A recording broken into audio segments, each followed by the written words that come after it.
Welcome back to Jack Fleming Artistry. My studio is a little bit of a wreck right now. I've been on the same job for 4 weeks. 4 days, not 4 weeks. Don't listen to that guy. I was kind of hesitant to show y'all what I've been working on because I did not design the artwork for this, but I've been painting it by hand. You can kind of see when that glare hits at all the brush strokes and stuff that are in it. And right now I'm about to put some borders around the outside of it, and I thought this was a good opportunity to show you guys that, and then we're going to add some pinstriping to it. That is going to be original design stuff for me. So let's go ahead and get to it. I should have showed you guys me taping this off. I've got it down here on the floor for a reason. It's going to be a lot easier to pull the lines with the brush down here where it's flat than leaning up against the wall and me bending down and then being on my hands and knees doing the bottom of it. I know I'm already going to be on my hands and knees here, but it's easier to pull a long line for me, at least. I've used yellow tape because it's what I had around, but to give me a consistent width all the way around. I know I could take my hand and run it, along the edge here, but I want to be as consistent as I possibly can be. I'm doing a broad line or a fat line, and again, just for consistency, I've taped both sides of it. I'm going to fill that in with color, but then I'm going to come back and pull another line on the outside of this freehand. Alright, so I told y'all that the studio is a little bit of a wreck. This is kind of what I'm talking about. These are all the colors that I used on that graphic. This is the art that was given to me by the customer. He had paid an artist to do the work for him for his print company and all that he has. But it's for their business, so he has the rights to it. At least that's how he explained it to me. They've had it printed, on the back of merchandise and stuff. And I'm painting this on his personal door, so I think we're okay on the legality parts of things. But I'm going to go ahead and get my red paint together in my brush, and we'll go ahead and lay down that red line first. So I just cleaned my brush out.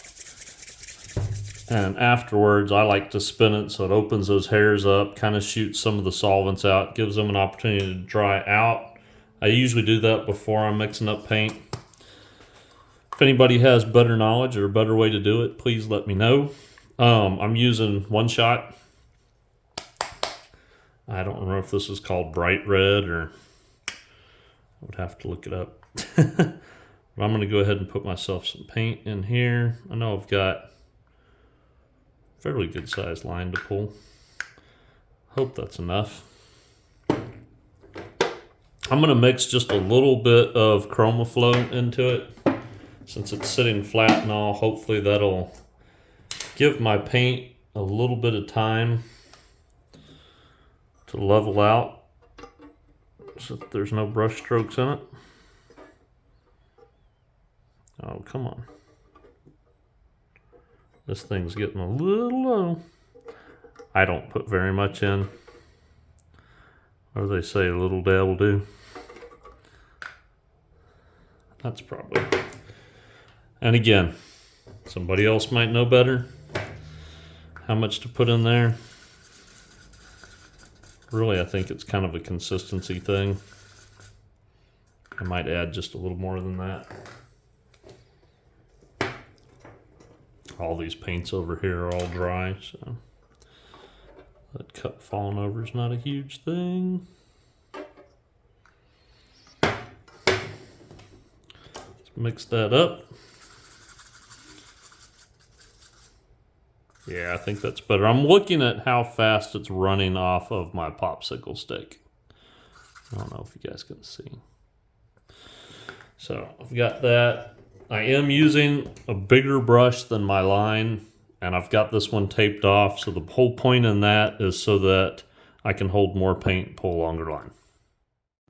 Alright, so as mentioned, the red that I'm putting on here, or the big broad red line, is masked off. I'm using the yellow, like painter's tape, auto body type tape, and then I wish that I wasn't using the tape that I'm using here because I wanted to save it for something else and use something a little cheaper, but it's FBS vinyl tape. Both of these I can get to stick really well and not have a lot of bleed through underneath them. I do anticipate a little bit of bleed through in the corners, but later on in the video I'll show you how I go about scraping that off. I wait until that's totally dry. It's just a lot easier to deal with when it's dry than trying to wipe it while it's still wet. Did want to show y'all me mixing paint again, but I got white in my cup. I decided to go with white from a small line, and then I'm trying to do in my videos more here of showing you guys what materials it is I'm using. I'm using a Vondago Pro Series size 0 to pull the line I'm about to pull. I don't know why, but I really like these for pulling longer lines. I think it's all just a matter of preference. I usually use King 13 for most of the design work that I do, but when it comes to pulling longer lines, these have a little bit more hair on them. For me, I feel like that helps me pull a little bit longer line. So hopefully this will focus like I want it to, but I wanted you guys to see I'm not using the tape to mask. I'm using the tape as a guideline. So when I pull this line, I'm pulling beside the tape. I'm leaving a consistent gap between the brush and the tape. You'll notice I leave a gap there. I stopped and picked back up again. That's because I want to leave a gap at the bottom so I can tie my pinstriping design that's going to be at the bottom into the long white line that's going around. I end up doing the top. The same at the top too. Go ahead and pull that tape here. One of the things that you'll notice when I'm pulling it, I pull it at an angle and back. That's so that I'm not pulling the paint straight up whenever I'm pulling this. It kind of helps keep a good crisp edge. Do that all the way down the side. Over time you'll learn ways to pull tape that keeps from messing up the paint. At least for me, that's usually figured out by messing stuff up. Go ahead and pull that blue tape as well. I'm using my X-Acto knife just to peel up the corner to be able to grab a hold of it without messing up the red and white paint, which are both still pretty, not super wet, but kind of wet whenever I'm pulling this tape here. I like to peel it before it becomes too gratefully dry, maybe a little bit out of impatience, but also I feel like if it does kind of mess up that edge a little bit, it gives the paint enough time to sort of settle down, and the paint's still flexible enough that it seems to not pull up too bad. Who knows, maybe I'm fooling myself on that. I don't know. Somebody let me know in the comments. Here we are going ahead and pulling that pinstripe design at the bottom. Before going too far with the white, I went ahead and did some red fills because I know that I want to have my white lines go over the top of that red. It's wet on wet. Don't really want to work through that red too much and end up pulling it up, so try to pull it in one stroke. Really, we just sort of build the design and figure out how to make it fill the space. Nothing really in my head ahead of time trying to figure that out. It's all just kind of off the cuff. It's probably why every one of them's different. I guess this is a good example of why it's good to practice on glass. Understanding that control on glass really helps. For this part here, this is on the back of the front design. I combined a whole bunch of different drawings and stuff that he had of other design stuff that he's done into one. He gave me some direction on what he wanted, and kind of picked what I thought might have been the best parts out of it and figured out the techniques that I wanted to use. One thing that I'm doing here that if it was slower you'd probably be able to see a lot better is I'm actually loading my brush with orange paint but then dipping the tip in yellow, so whenever I pull those flames they fade from yellow into the orange. Because I was working wet on wet with this, I started doing my black outlines after that. I'm not going to show you guys me painting this entire part. I want to save some surprise for the end. Alright, hope you guys can see this. I'm working on the very final part on this. I let this paint dry as much as I could while I painted the back side. Had a little bit of bleed through on the edge of my tape. So I'm just taking a razor blade and scraping it off very carefully. All right, it's just about time to, I guess, do the big reveal kind of thing like people do. This thing has taken me 5 days. First day was drawing out the design, cleaning the glass, basically all the prep work and everything. Second day, went through and started with color. think it was the very first part of the 4th day. I did white across the whole back so that could dry, so today I could go back and paint that part of it, design that part of it all today. Did the long line stuff on it today, pinstriping at the bottom today. It's been a long day, but yesterday was super long. Actually, a lot longer than today was on it. But let's go ahead and check it out. Start at the bottom here with the pinstriping. Got my long lines leading all the way up to this part, which again, I did not design the art for this. I simply copied it on here, but the brush work on it was a lot. We'll kind of come in on it here and you can see some of the stuff going on. There's highlights all over the place, shadows. You can see I blended this background. Starts at this color and blends almost to a white. I got blends on the burger, blends in my milkshake.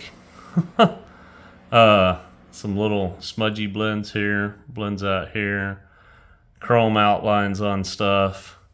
I mean, it's just kind of got it all, which was really cool. I was really happy to be able to do a job like this to where you can kind of pull all sorts of stuff together. Doesn't come across or around very often. I love this reflection they had in the design. I made it pop a little bit more than the original design. I did kind of take his ideas of what he wanted for design here. Let me show you. All right, his design idea is Weatherford, Texas here. I just did Weatherford. We've got the star, but I ended up putting the chrome around it, kind of trying to make it fit as best as I could. That sort of 50s diner aesthetic. Really awesome. Really enjoyed doing this one. I think I'm gonna have to create some more stuff like this on my own with my own ideas. And here's that back design. And again, he had a whole bunch of different drawings of stuff that he's done. He's got a great eye for design. Works with other artists and designers to do product stuff. Had a whole bunch of stuff he wanted to put together, and this is what I came up with. We've got the chrome letters there, the highlights, the drop shadow, some blends and the flames. Fun stuff. All right, I hope you guys have enjoyed this little, I guess, insight to a project that I've had here that's been going on for a little bit, and tried to share a few things in there with you guys so that there's some learning and stuff going on, and it seems like that's kind of a big thing that people like. There's an awful lot of different brushes used and brush techniques, and I kind of wish that I had done a video on this part here better and the artwork on the other side, but it would have been a lot of editing, and because it's not really my design for what's on the other side, I don't know. I felt like I didn't really want to do that, but I think I'm going to come up with something kind of somewhere on my own to paint as a sign at some point. Probably put it for sale or make prints or something of. But again, do it all the same kind of brush techniques and everything. I think would be really cool. Let me know in the comments what you think, if y'all want to see me do something like that this year, and we'll see where it goes. Y'all have a good day. Bye.